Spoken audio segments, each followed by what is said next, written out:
бастан ва маҳдуд намудани истифодаи ин ё он намуди чунин сайтҳо ва мессенҷерҳо роҳи ҳал нест.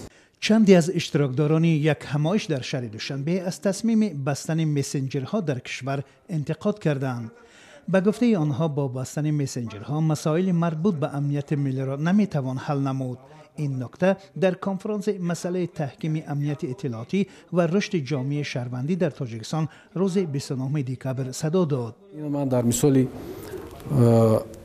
جمهوری اسلامی ایران که اینجا دانشجویانش می آمدن میدانم که یک وقت آنها از وایبر خیلی زیاد استفاده میکردن، ولی بعد امروز ایرانیان اصلا بیشتر از تلگرام استفاده میکنند و البته اینا تاثیر منفی کاربران از بیرون و از داخل با کوشش میکنند با شعور مردم تاثیر رسانند و خود دیروز من نگاه کردم در مشهد اون تظاهراتی که شد، اول ابتدای این تظاهرات از همون دعوت‌های تلگرامی بود.